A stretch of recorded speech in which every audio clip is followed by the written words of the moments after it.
Guys, welcome to the garage. So this is my new 2025 Tesla Model 3 long-range rear-wheel drive car. I just picked this up 2 days ago, so I just had it over the weekend, and I gotta say I love this car. And in this video, what I wanna do is, I'm not gonna do an overview of the car, that video is coming soon, but what I wanna do, I wanna talk about the financials on this car, why I decided to lease it, how did the numbers work out, what did I come out of pocket, what's the monthly payment, what's the due at signing, kind of like the number breakdown, why I decided to lease it, and go through the numbers. So let's dive into it. Now, of all the cars that I've purchased over the years, I've never leased a vehicle before. This is the first lease that I've done. And there's usually been 3 barriers to leasing that has prevented me from leasing the vehicle. I want to talk about those 3 things and then how it applied in this situation. Now, the first thing I want to talk about is the down payment, or it's going to be called usually the due at signing amount. That's always been a high amount. When you look at these lease deals and you see like an attractive payment option, $300, $350 a month, it's like you look at the fine print and it says, $7,500 due at signing, or $5,000 or $6,000. It's always like, it's probably always over like $4,000 that you got to come out of pocket in order to lease this vehicle in order to get a low out-of-pocket cost. The second one is the restriction on miles. Okay, leases have restriction on miles. Tesla, for example, has 10,000, 12,000, or 15,000 miles is what you can choose as part of their lease deal. So if you drive a ton, if this is your only car and you're driving a ton, the lease deal probably is not going to be the best bet. Especially if your miles are inconsistent, you don't know how much you're going to have to be driving. May not make sense to lease. You may need to finance or pay cash for the vehicle. Okay, and the other factor that's always turned me off from leases is like the amount of time that you have to lease.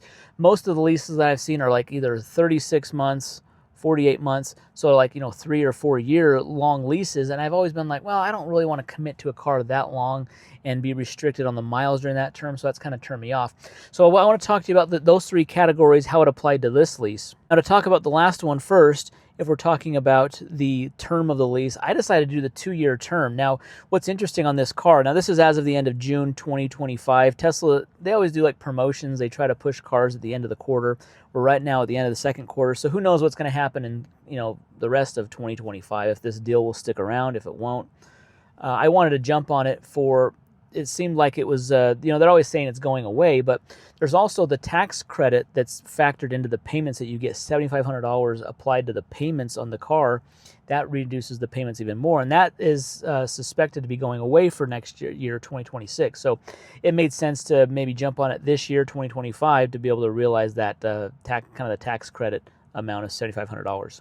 So for the term, I did 2 years, 2-year term on this. If you do 3 years, it's more expensive. Usually when you do a lower term, like a 2-year lease, it's a lot more expensive than 3 years, but it's not the case with this car.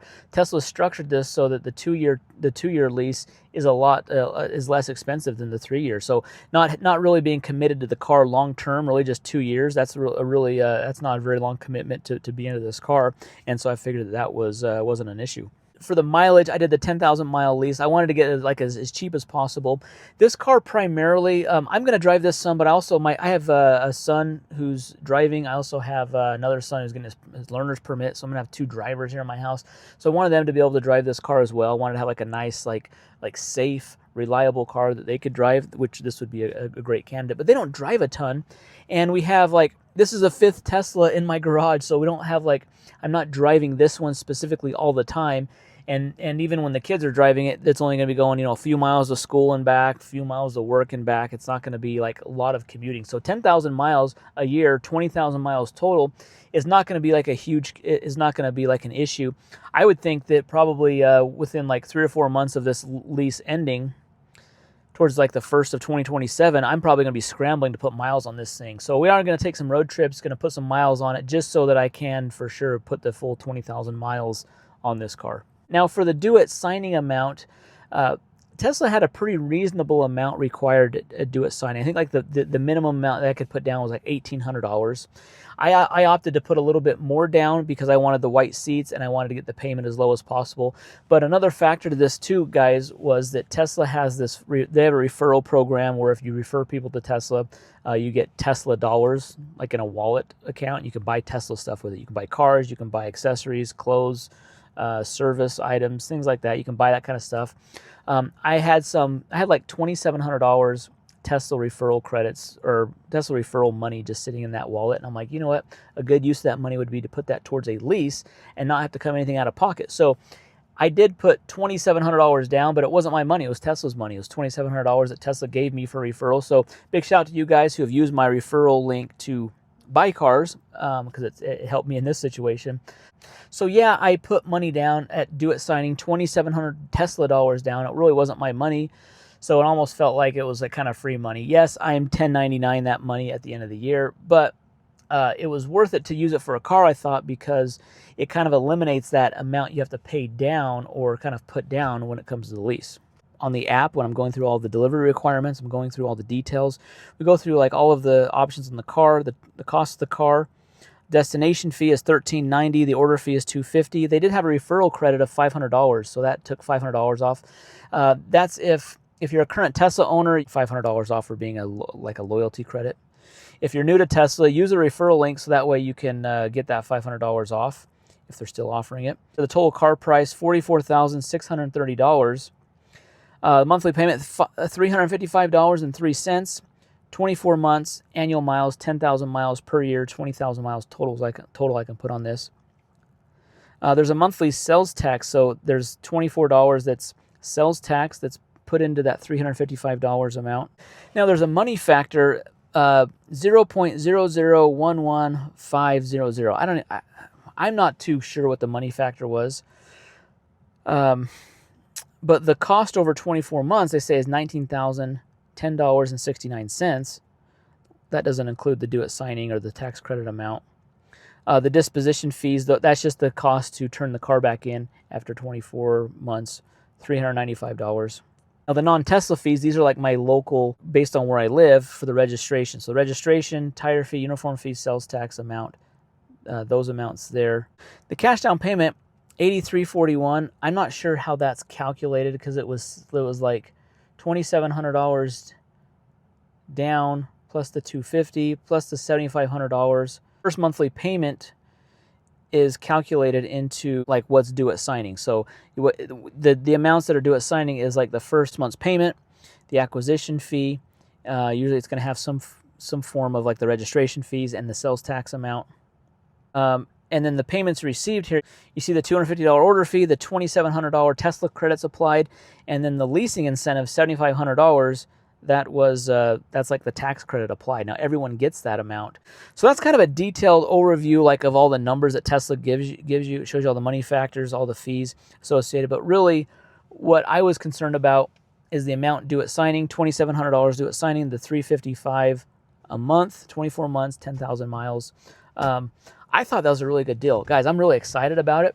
I like the fact that I got the car that I wanted, and I didn't have to worry about the resale. Whenever I buy a car, I'm always concerned about, oh, well, maybe that trim's not going to be the most desirable, or the white interior is not going to be the most desirable when it comes to reselling or trading it in or things like that. Historically, I've always just purchased the vehicle and then I've resold it private party. I've never traded them in. And so I'm always concerned about, well, what's the resale value going to be? How well is this vehicle going to resell? With this car, I wanted to have the rear-wheel drive long range. It's cheaper. It has longer range, 363 miles on this car. And I wanted the white interior. And so regardless of like how that was going to resell, I wanted to have that. So the lease made sense because I could just turn the car back in after 2 years. I don't have to worry about like selling the car. 2 years, I just paid the disposition fee, $395, turn the car back into Tesla. The 2 years are up, I don't have to worry about the car. I don't have to worry about the depreciation or if I'm upside down in the car because it took a massive depreciation hit, which Teslas, if we're looking over the last 3 or 4 years, they've just taken a huge, since COVID, they've just taken a huge depreciation hit. So I don't have to worry about that. There is also a buyout option at the end of the lease. It's $30,500 at the end of the lease, which it doesn't seem like that's a really good deal, but let's just say the value of the car goes up. Let's say the car is worth $35,000 in 2 years. I could buy it out for $30,500, resell or trade it, and make money. If it's only worth $26,000, it's going back to Tesla, and I'm not dealing with it, right? I don't have to worry that. I have that option to be able to just dump it after 2 years and not have to worry about it at all, which I think is cool. So what I really like about the lease deal was the short term, 2 years, not a huge commitment. The miles is going to be fine. I'm going to be fine with the miles. And then I like that I was able to use my Tesla referral credits to kind of put down as the due it signing amount. So I didn't really have to come out a lot out of pocket. Just got to pay the monthly cost, $355 a month for the 24-month period.